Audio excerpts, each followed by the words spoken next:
To help about 1 billion people have just adequate housing, you're looking at probably 10 plus trillion. You have a massive gap, and the government can't fill it either. That's Brett Hegler, CEO of News Story, who believes that real estate investors, not charity, not government, hold the key to solving the global housing crisis. If you're someone who cares about having affordable, decent housing, I think you're going to be inspired by News Story's mission.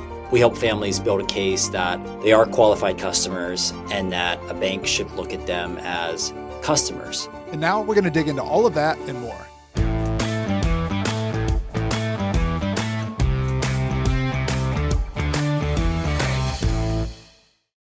So Brett, a lot of our listeners are small and mighty real estate investors. They own rental properties. They're investing in their community. But a big part, I think, of the heart of our community is people want to make an impact on their tenants, on their community, improving their community, particularly with being affordable housing providers. So I'd love to dig into, your organization, News Story, has a big mission around this idea of ending the affordable housing crisis internationally, of ending homelessness. So I would love to go to just kind of for the first principles of what you all do. Can you just talk about the housing crisis and the big picture of that internationally? What, like, some of the numbers? I think those have been pretty shocking as I've read and done some background on your organization. I mean, the global housing crisis is, just objectively one of the largest and most expensive problems in the world. When you do math, your audience knows real estate is not cheap. It's an expensive asset. And so when about 1.8 billion people don't have adequate housing, you do math on that and it's in the trillions. So it's an extremely expensive, large problem. Unfortunately, it's growing. And when we say inadequate housing, there's different ways of measuring that. It does not mean that someone is experiencing homelessness on the side of the street. I think sometimes in the US, that's what our minds go to. That's not the global big problem. The global big problem looks more like a family of 4 or 5, maybe in Mexico or El Salvador where we work, and they're crammed into a tiny, 300 square foot, some type of apartment that has one room and it has bad conditions. It's a leaky roof. Or another example could be a family living in Ecuador that has a dirt floor, that has shelter as a home structure, but it is completely inadequate by many different measures, or they may not own the land. So it doesn't have, land ownership or property rights. So it's a long list that I won't go into too much detail on of what defines inadequate housing and the housing crisis. And, that's what we're on mission to solve for. And, because the problem is so big, what we believe is the way that you actually help the most people in poverty who want and need adequate housing is actually not with charity, but it's through market-based solutions and bringing affordable housing supply in areas that is currently underserved and undersupplied. And so our job is to go in, think more holistically, think about the different pieces of the puzzle that goes into affordable housing, and then try to design, more innovative solutions that is helping a family that currently has inadequate housing. They dream of one day owning a home or owning their land, but they don't have the current opportunity to buy that product, and they're not currently participating in what we know of in the U.S. as capitalism. And so we're trying to bring capitalism for housing to underserved markets, and that's our job. We think that a lot of the listeners are probably in the same boat, whether you realize it or not. I think just creating more supply is absolutely crucial in the US and internationally as well. And that doesn't always have to look like going and doing a one-off charity project to give back in the community. A lot of it could be setting up a new multifamily supply in an area that's going to help with options and affordability. I've got a lot of questions on that, on the market-based approach to solving this problem. I find it fascinating. I do want to linger one more moment on that problem of inadequate housing, and the numbers are big. I think you said 1.6 billion people maybe, or in that boat. Could you make that kind of down back to the human level, like the people you work with in Mexico, El Yeah. Salvador, like can you talk about the impact of that? If you have a leaky roof, if you have insecure housing where you might be kicked out and evicted tomorrow, like what does that mean from a human standpoint? Because the numbers are big, but also just like I think it goes really deep in terms of like this affects like so many parts of people's lives when they don't have they have inadequate housing in the first place. There's two main things I'll kind of unpack. The first one is more physical, and so just physical issues of health issues. If you're living on a dirt floor or you don't have a safe place to cook food, how are you going to cook? There's many different issues that come from just a physical, just terrible way of living everyday life. Of being Imagine being crammed into one room with a family of four or five. Imagine not being able to have um, just any privacy. Imagine not being able to have a clean bathroom or shower, right? Are compounding physical pains that just add up and are terrible. So there's a whole physical side, and then there's also the mental side. And what we've seen here is when somebody doesn't know if where they're living is where they're going to be for the next year, 2 years, multiple years, if they don't know if it's safe to be there, if they don't know if there's going to be volatile things happening in the area that are not good or safe, it just it's very hard to plan on and think about the long term or the future when you're so focused on what we call more of a survival mindset. A survival mindset it cancels out the potential that is in somebody, that's already there. And if you don't have a safe place to be and to rest and to have some peace in, then mentally it's extremely difficult to become to become who you already are, and the potential that you already have when you don't have just life's most basic human needs around safety and shelter. I was thinking of Maslow's hierarchy of needs, of just like at the base of those needs is housing, security, food, water, and to get to those higher levels of potential that a human being has, you're building on a shaky base if you don't have good housing. Yeah, I'll share one just quick example that comes to my mind. There's a phenomenal family that lives in El Salvador. It's a mother and her daughter. Her daughter is now in her early 20s, and we've got to know them pretty well. And they, fortunately now are in one of the homes in the communities, and they own the home, and it's been incredible. But some of the things that they told us what life was like before, everything from being in an area that is prone to flooding because you're trying your best to just have some type of shelter, and so you're choosing a home in an area that has flooding risk. Another place they had to live was an area that had a very, very, very dangerous kind of walk up a really terrible hill that was prone to landslides sometimes. That's a reality. And then even just like this one story is kind of silly, and not silly, but it seems small, but they talked about the daughter. She loved dogs. She loves dogs, right? And she said that they were never able to even have a dog with her mom because the environments that they lived were so bad and were either so small that they wouldn't want to bring a dog into that. And so when they got a new home, the first thing they did was they went and got two dogs. And so that's just like that's a small example of like the everyday things in life that we get accustomed to and that we may not understand is happening. The joy that a home brings, the safety of a home brings, a family meal, a place to gather, is it all adds up. And when you don't have it, it just makes everything else in life that much more difficult. Yeah, it's like a frame of a picture. Your house is the frame that all those important things in your life happen within. Yeah.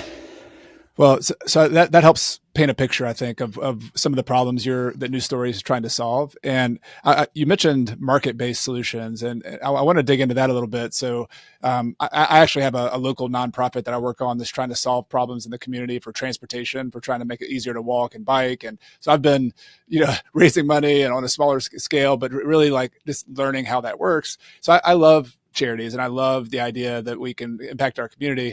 But I also am just fascinated with, I'm an entrepreneur. And one of the things that drew me to your story, Brett, was just the idea of this intersection of solving big problems, but then trying to figure out how to scale them. And so I was wondering if you could talk about the just the money side of things. Like, so you have philanthropy, charity organizations, you've got government organizations, and you've got the private market. You mentioned the scale of the money that needed to solve the housing problem. Could you just talk to that and how different types of solution vehicles are able to solve problems at scale and some aren't? So I don't think this is for every social problem. I think you have to be wise about which one you're talking about. But for something like housing, and there's other, large social problems. One of the exercises that we went through a couple years ago was just kind of zooming out, looking at the brutal facts, and doing basic math. So I'm going to do some of that math with you, Chad. I So love it. Let's do it. um, and I'm kind of putting rough numbers to this because we don't have the exact number, but to help about 1 billion people have just basic adequate housing that has life, a basic home, basic shower, toilet, just like the absolute basics. You're looking at probably at least 10 plus trillion way more than that. Like you're talking about multiple trillions, right?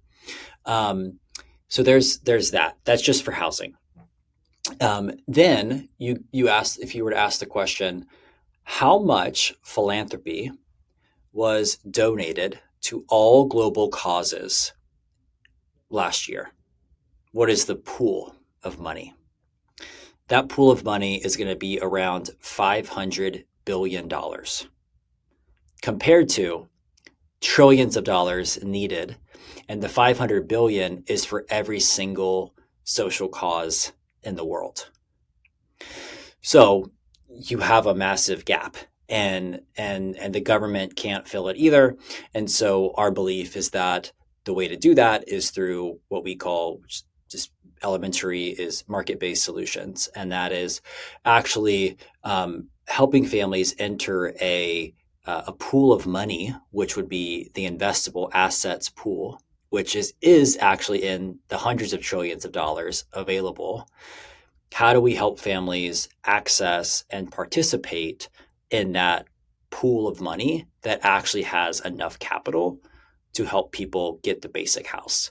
And so that's kind of how we've thought about it, and we've reverse engineered ways to do that. And today, News Story has a impact investment fund, which we can talk about, and that's for profit. And then we also still have we do have a 501c3 nonprofit, and what that money is doing in the nonprofit is paying for some team salary. So it doesn't go into the unit economics of subsidizing a home or subsidizing a loan intentionally, but it is paying for some extra staff, and then it's also paying for R&D. And that's what the philanthropy is used for. And the purpose of the R&D and the purpose of the staff is to help bring market-based solutions for affordable housing in areas that they don't currently exist and may seem too risky for an investment to go in there first. And so that's what we use philanthropy for, to go in and kind of basically prove and de-risk that you can go in with an investment and a for-profit model to help more families have affordable housing. It's almost like the prototype of a solution that then could scale and actually, because a lot of investors are risk, they don't have the tolerance for that risk. So the actual, yeah, exactly. They don't want to lose the money. Unless it's venture capital, right? You need to have a risk reward profile, and so we have a 501c nonprofit. The whole purpose of that is to basically jumpstart capitalism in that market. And then we are able to remove ourselves, and then the market is able to expand and help more lower income or emerging middle class families have the opportunity to have their dream, which is purchasing a basic home. So it was the first time I'd ever heard anybody explain those numbers before. I just found it fascinating because even well-meaning, and if you have a great charity, good intentions, even if you had great solutions, just the scale of certain problems, housing in particular, that number of tens of trillions of dollars, 500 billion. I mean, this is a scale of like 500 times all the charity. If you had 100% of the charity money in the entire world spent on just this problem, it's still 500 times bigger than what that charity could solve. And then I've also heard government talked about a lot. And I don't know if you have some of these numbers. I looked up just in the United States, the amount of money that the federal government spends on housing subsidies was like $170 billion in 2024. The tax deductions were 25 to 30 billion. So you're still like, that's a fraction of the charity money that's being spent. So it's like if you just put that all in a pool and say, all right, we have to have like the scale to solve this. I find that fascinating that, you've got the purpose of our organization is to ignite the overall market, the capitalism market. It's not a bad thing. It's actually something that can serve our customers. And then, so I think that's awesome. That first premise is great. I also want to talk about how you've innovated and maybe sort of like, SpaceX and those kind of things where you go to first principles of a problem. Sometimes people who've been in the industry for a long time, they get just kind of a old crusty way of thinking about it. Could you talk about like, there's a problem of housing inadequacy. Like, why is that happening? And how is News Story sort of attacking those fundamental issues of inadequate housing? Yeah, first principles is a really good way to frame it. And the other way I've been framing it is there's so many different pieces of the puzzle to get to a home. I think when I first started this, and I've been at this for 10 years. Started a little bit after college, and in our first like 4 or 5 years, so much of my thinking and our team's thinking, and we were out in Silicon Valley. We were one of the first nonprofits to go through a program called Y Combinator, which has produced companies like Airbnb, Coinbase, a lot of these really, really big companies.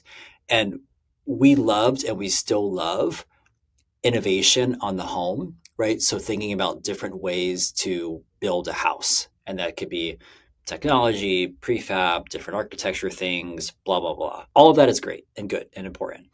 But what we've learned, and we spent a lot of time doing that in our first 4 or 5 years, is like just thinking about the home unit itself and the innovation there. What we realized was that there's all these other steps that need to happen that add up to affordable housing. Things like doing pre-development work with the municipality and with the mayor to get the right permitting and to get the right zoning done, right? So starting with land and thinking about how are we acquiring land? How are we building a team that's going to go after that? Then getting into infrastructure of the area, making sure that all of that is at a lower price. Then thinking about financing. How do you help a lower income family that probably doesn't have the best historic credit profile, or maybe they don't even have a credit profile because they don't have a bank? How do you help them get financing, right? So these were like big challenges that we realized were just as important, if not more important, than the actual home unit itself. And when you add up all of those pieces of the puzzle, that's how you eventually get to a more affordable home. And so now News Story's team focuses way more on all the steps that need to happen before the actual home is built. It's almost like, my team would probably kill me for this, but like it's almost like the home built at the end is a little bit of the easier part, and everything that needs to happen beforehand is the harder part. And that's where we spend a lot of our time investing capital, hiring talent, and so that was a big learning for us. Yeah, it makes a ton of sense. It's not that engineering a house is easy, but in some ways you remove the human element, whereas the people who have to buy this house, they have emotions, they have a history of habits, they have a community they live in, and there's human beings who run that community. So like, it makes a ton of sense that those are actually structural issues that are even more challenging. And I've heard you give an example of one specific development. Maybe that would be helpful because I'm as someone who's a small developer and has properties, and a lot of this rang true to me. Like I have turned a lot of I've helped a lot of my renters become homeowners, where we had to build their credit profile, and they didn't have enough capital up front, so we had to use their security deposit plus a little bit extra every month. So I mean, it feels very familiar. So could you maybe take us through sort of all those steps that you talked about before you even get to the house that I think are really interesting innovations, where you're the zoning to the helping somebody get a down payment. I'd just love to go through that process. Internationally and trying to bring housing solutions in the developing world has differences than the US, right? So, and there is overlap, which we can talk about later. But like what we've found is how absolutely life changing and critical land ownership is and legal property title for a family to own property with legal title is so scarce internationally and is so incredibly valuable. And in the US, one of the best things we've done as a country is we've had arguably the best property rights system, especially for land and titling in the world.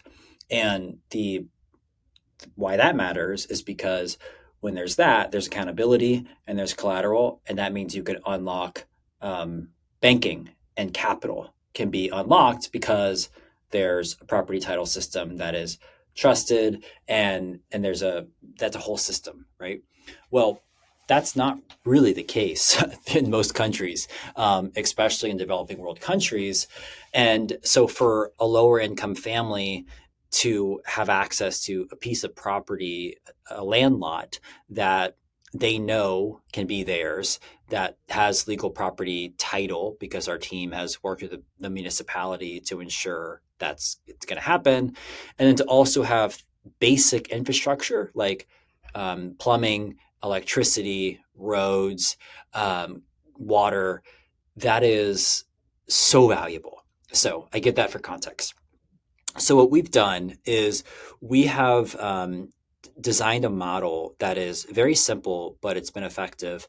And the idea is that the first thing a family does is pay for their plot of land before they get into a home. And so what we do is we will find areas that is good location, has good proximity to jobs, to school, et cetera.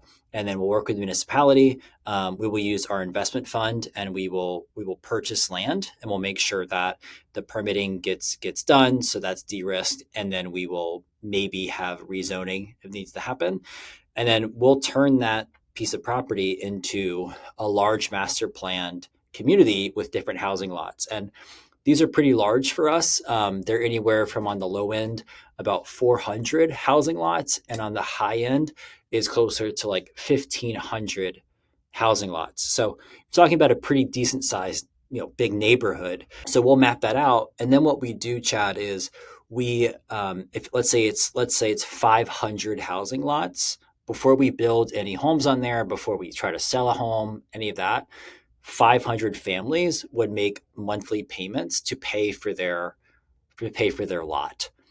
And so while they're paying for their lot, which usually takes between 12 to 24 months total, in parallel, we're putting in the horizontal infrastructure, and families are making payments for their lot and the cost of the horizontal infrastructure.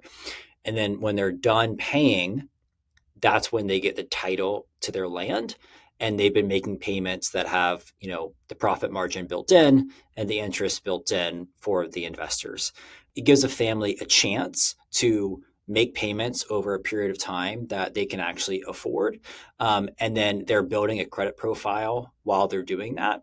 And then once they're done, the best part is they legally own the land that now has infrastructure installed, like plumbing, water, electricity, roads. So that means the asset has appreciated in value compared to what it was when they first bought it. And they now own, in pretty much all cases, the best asset of their life. Their wealth has increased. And then from there, they get to have many different options of the home that they want to build. So that's kind of the process. And then also along that way, our team has this program that we call the home journey, and the home journey is about kind of financial education. It's about showing families different styles of homes. It's about explaining what a mortgage looks like. So it's an educational, interactive program that is educational along the way while they're making their payments. So it's really amazing because it gives people truly a path that is affordable and that is within a very reasonable time frame. 12 to 24 months is, from what we know, for this demographic, is the fastest time in all of Mexico that this demographic can actually afford this land plot with the infrastructure that it comes with. That's what we're doing. If you would have asked me 4 or 5 years ago if we'd be obsessed with land plots, it would not have been the first thing I said, but it's kind of what we've learned, and most importantly, what works best for the demographic that we want to work with. Yeah, I think it's brilliant. I think it's really cool. It seems like I'm just talking out loud here, but it seems like it on the person who's buying it side. That one of the big gaps is I don't have enough capital. Like I'm locked out of the capitalist system, and therefore, but there's this big gap. Like I could go buy a $50,000 house or a $30,000 house, but like I have no credit, I've got no capital. So you're bridging that gap with a relationship with a essentially like a you're paying in installments, right, and so I think that's brilliant. The other brilliant piece, though, you mentioned something about it's a scarce resource to have a development that has infrastructure, that has good title. I think so many people in real estate take for granted title. Like I've been reading. There's a really fascinating book called the Birth of Prosperity by William Bernstein, and I think it'd be fascinating for what you do too. He talks about the history of going back to like 1800, 1820 of certain countries in the world who had this weird combination of property rights, plus they had scientific revolution, plus capital markets. And if they had the confluence of those three things, if they were missing one, it didn't work as well. And so what you're doing on a micro scale is you're building that capital market and you're attaching it to property rights, and then you're kind of igniting that same concept, which has happened historically kind of by accident in certain places. So I just think that's just the philosophy of it, and then the execution of it by giving people credit and building that up, so that then 2 years from now I have a lot that I own that, because the infrastructure is rare, is now worth more. And then I can go to the bank and I can say, hey, I have capital now and I have credit. And so I can go back, I can actually be a good customer to the bank. Whereas before they would have just said, no, we're going to lock you out, And so that's really, really cool, that whole Yeah, I mean process. that the alternative with that family, if they don't own the land with that infrastructure or with the infrastructure, they would. I mean, this is just kind of the status quo. Is they're living on something, and there's not going to be enough trust in that property, most likely, for a bank to trust that they absolutely own it. It's in a good location, and then it's not going to be worth that much because it's not going to have what we think of as you know basic good um, infrastructure. And so, of course, the bank is a bank, right? It's not a philanthropic you know source. So they're going to be like, sorry, we can't underwrite you to anything that makes sense for an affordable interest rate. And so that family is not going to be able to get a mortgage or any type of loan to even try to self build some of their house. The rates are going to be way too high and it's going to be unaffordable.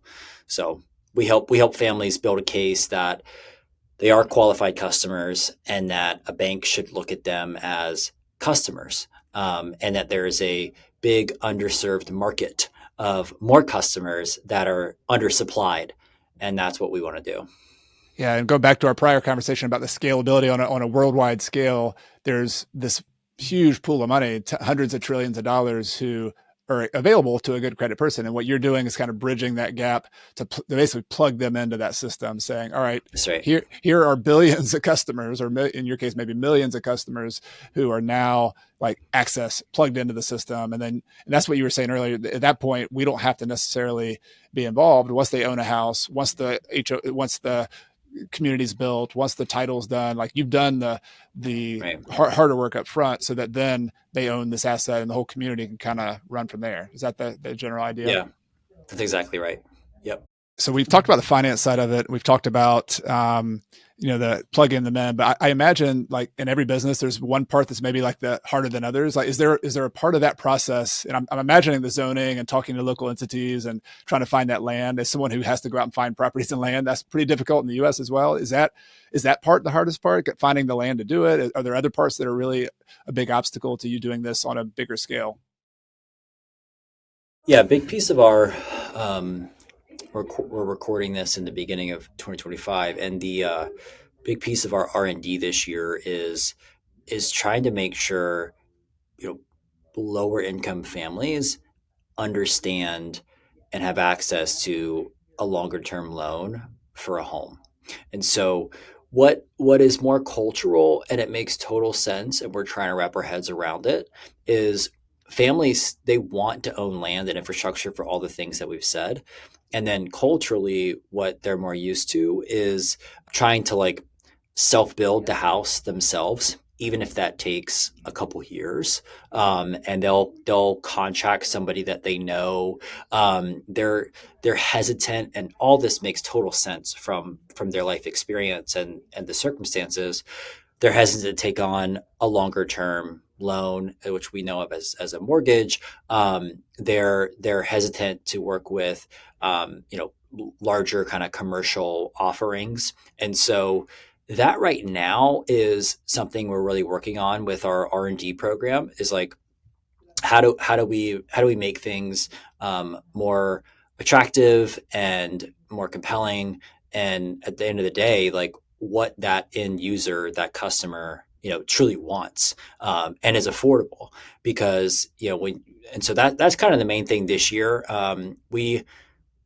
We're really excited about the kind of basic but I think somewhat clever idea of families paying for their land first. And we feel really good that there's a huge market for that because they view it as a little bit different in the US. They view it as an asset that they will have for decades.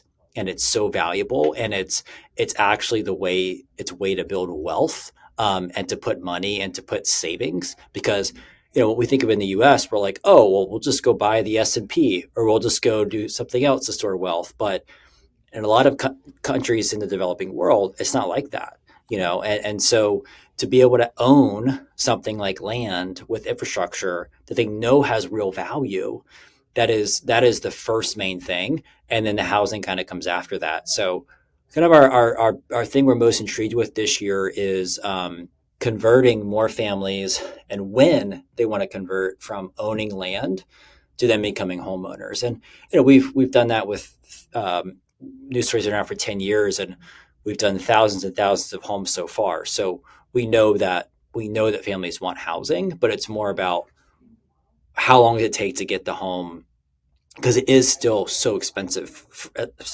It's a largely priced asset, and how can we use some innovation and different things to help in there.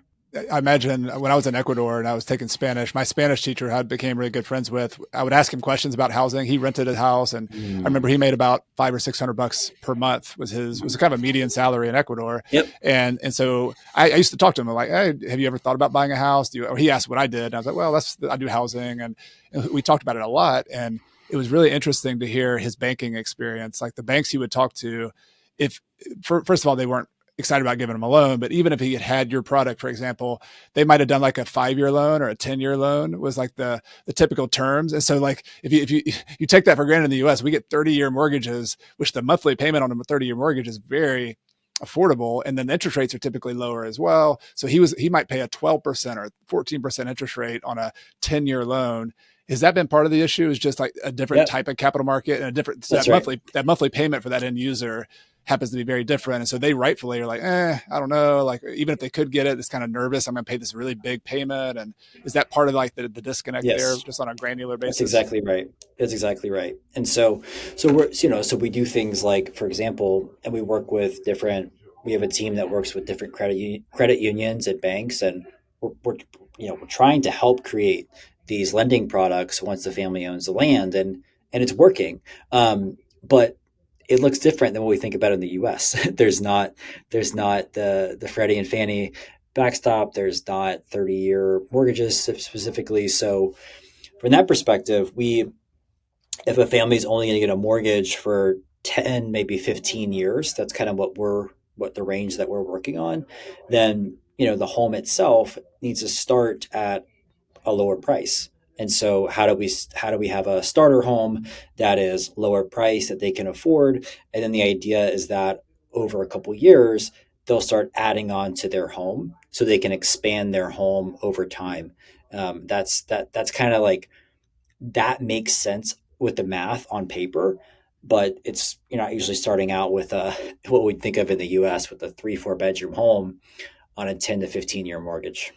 Yeah, so this is where your innovation in the products comes in too, which could be interesting. If you could build 3D printed houses, or if you could have prefab or other innovations that I've heard you working on, those types of things. Are the prospects good for that? I mean, so is innovation and technology a potential solution, or is it just more manual labor, just getting a better design that people can build cheaply? Like, I'm just curious how that works on the ground. We're hopeful more long term. And when I mean long term, I mean like decade long term, that technology and more novel ways of building will truly have a chance, a real opportunity to scale. I think more short term, it's more about traditional building methods and thinking about them more creatively, um, more simply to get the cost to where it makes sense. So Got it. yeah, we're doing both. The bigger things are where is the land, the permitting, how long does all that stuff take and cost, the lending, and then the actual home. Ideally, we can get that price down for the home unit by 20%, which is very important, but it's by no means the most important thing from my perspective. I want to zoom out a minute and just for fun, because you and I, we live in the U.S. and we're talking about international housing, but the U.S. housing problem is sort of a different animal, I think. And I want to run a couple ideas by you, see what you get your perspective on this. There's an organization I like to follow called Strong Towns in the United States. They wrote a book. Chuck Marone was the president. Wrote a book called The Housing Trap recently that came out. And the basic idea of the book says that in the United States, the problem seems to be not that there's not substandard housing, but it's not really a widespread problem of housing that's inadequate, like a lot of the international and developing countries. It's more of a problem of, like, we have pretty strong building codes and pretty strong building standards. It's just most places where people want to live is super unaffordable. Like, I make this much money, and the housing is like 5 times more than what I can afford. And so we have a little bit of a different, like, fundamental problem. And my speculation that I wanted to get your feedback on is, like, if I were someone trying to attack the housing problem in the United States, some of these basic tools we've been talking about, like, we want to activate mortgage markets in developing countries so that we can bring more supply of housing on, or supply of borrowers online. Or we want to, have good infrastructure so that, people don't have to, go walk down the street to go to the bathroom. They actually have a bathroom in their own house. Like, Yeah. those are real physical problems. Whereas in the United States, I think more the problem is, it's more of like, we have too much of some of the standards. We have too, like, zoning, for example, restricts how many, if you wanted to build a 500 square foot house in many places, the zoning says, no, you can't do that. You have to build a 1,500 square foot or 2,000 square foot, or, so I just want, I want to get your take on that, because a big part of, like, strong towns, for example, that's one approach to try to solve the housing problem. Their take is that in the United States, housing is an investment and people want to make money from this house. So the zoning, the local codes, the mortgage market is all built on the housing prices going up. And that's a good thing for most people. And yet we have, like, a burgeoning, group of people who they want to have it more affordable. And yet the whole system is built on housing not being affordable. As a good thing, because it's an investment. So I don't know. I thought it'd be fun just to get your take on it, because you're out there trying to solve the larger housing problem. And the United States, to me, seems like it's a little bit different angle. Just some of the things that I've talked about with different like home builder CEOs or executives, and done some research and learning. Like, I think so much of it starts with, and this is so repetitive to what people have probably heard, but like just the beginning regulation and red tape phase is just like so much of that can be streamlined and can be faster and can um, encourage more building and more supply being created. And I think if you're a home builder or you're a developer and you know that you have to go through this, multi-year process with a bunch of fees, and you don't even have, you know, uh, that strong of confidence that it's going to get approved. So you're taking risk. Your incentives to go into a town, and build a new neighborhood outside of the town. Like, how do you incentivize more builders and developers to do that? Because you're right, Chad. A lot of people want to live in, you know, good cities. I think they're okay with living maybe a little farther out, but how do you get more building in those areas? And I think at the end of the day, housing is extremely complex. Obviously, I think it's probably one of the most complex things there is. But I also think, from a common sense, basic economics, you know, 11th grade economics 101, the supply and demand with housing to me is just like the main thing. And when you look at areas that are more affordable, they tend to have more supply. There's reasons, there's jobs, there's reasons people want to be there. And then in other areas that are less affordable, you go and look at the regulation and the red tape and everything that is restricting new supply coming in, price controls, rent controls, all of that stuff. I mean, in my opinion, and I'm somebody that actually I run a nonprofit, an investment firm too, but I just believe so much in in the market and in capitalism. And I think when, you know cities or towns and municipalities get away from that, then you don't actually see sustained affordable prices. It goes the other way. Yeah, 100%. Yeah, I have a sports background, so I kind of equate the capitalism market as to the players on the field are the people in the market. So it's you and me building houses, it's people renting our houses, it's people buying our houses. Like, we are playing the game, and then you have referees. Like, it would not be a good game without referees. Like, you want to have referees, but it would be ridiculous is every single play you ran, the referee blew the whistle and it was like another penalty, or let's not even start the game because we got to talk about this penalty. Like, that's the equivalent of what the housing market looks like in a lot of places. That is super restrictive, super risky. And also there's just an attitude. Like, I'm in a small town in Clemson, and there's different dynamics going on, but there's a general attitude that developing properties and adding supply is kind of like the bad people, like the people who make money and develop properties are the problem and not the solution.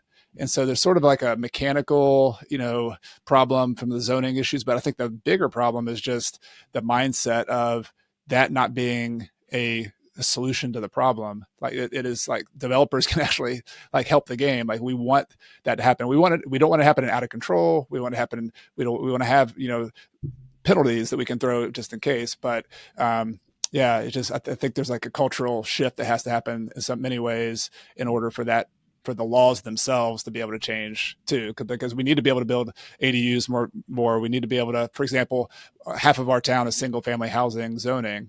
And, there should be some duplex zoning in there, some reasonable density. Totally.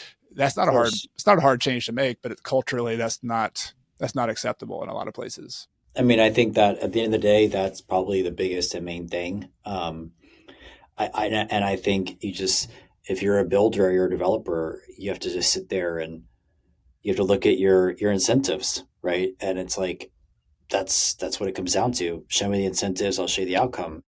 Well, that's fun to philosophize a little bit anyway. I'd love for you to give kind of final feedback. So people listening to this, they're entrepreneurs, and I know you're an entrepreneur who's been having a zig and zag. I find it fascinating to look at the journey that all of us take. And you thought you were going one way, and then you come back another way. And so, can you give some feedback to people, in particular those who are a little bit maybe down or frustrated because they got into this game and they thought it was going to be one way. They're like 4 or 5 years into it, and now it's like, oh man, am I ever going to like get out of this grind? Am I ever, maybe losing a little bit of hope? I would be curious if you could give just some core on the ground entrepreneurial feedback to those of us who are trying to make some big things happen, but we're also getting a little frustrated in the lack of results that sometimes come with that. I think that a lot of the entrepreneurs that I look up to the most, pretty much all of them have this in common, is the ability to, which is hard, which is why I think it's rare, but the ability to think more long term and to know that there are going to be really challenging, adverse seasons in every great entrepreneurial journey. That could be with a small business, that could be with the largest companies in the world. And you need to look at things ideally over, a 10 or 20 year period, as opposed to a 1 or 2 or maybe even 3 year period. So that'd be the first thing, is to like try to think more long term. Another quality that I see in the best entrepreneurs is they're learning machines. That's how people would describe them. Is they're constantly learning. They're re-underwriting the what's happening. What is the game on the field at this time in this moment, and sometimes that means making more moves, and sometimes it means having more patience, right? And I think the way that people can get better judgment in doing that is learning, talking with others, bouncing concepts around, and just trying to learn as much as they can. Well, Brett, I want to give people a chance if they want to follow up with you with News Story. I know that a lot of people want to get involved. So if somebody was interested in what you're doing at News Story, they either wanted to donate, invest, I'm going to put links to anything you say in the podcast description, the YouTube description, but where's the best place that you would point people to go? The best place would be just to our website, which is newstoryhomes.org, or you could just Google News Story Homes. I'm on X as just my name, Brett Hagler. So if you want to reach out or send me a DM, go ahead and do that. Awesome. Well, this has been a lot of fun, Brett. I appreciate your time. I've really enjoyed talking to you, and best of luck with everything you have going on. In this episode, you learned how financing is the key to solving the housing crisis. But how do we real estate investors solve our financing and still make properties cash flow with higher interest rates? That's what I show you how to do in my next video, where I show you how to analyze and structure deals to make them cash flow even with 8% interest rates. If you're watching on YouTube, click on the thumbnail above me here, or if you're listening on the podcast or watching on YouTube, you can click in the podcast or the YouTube description below. See you in the next episode.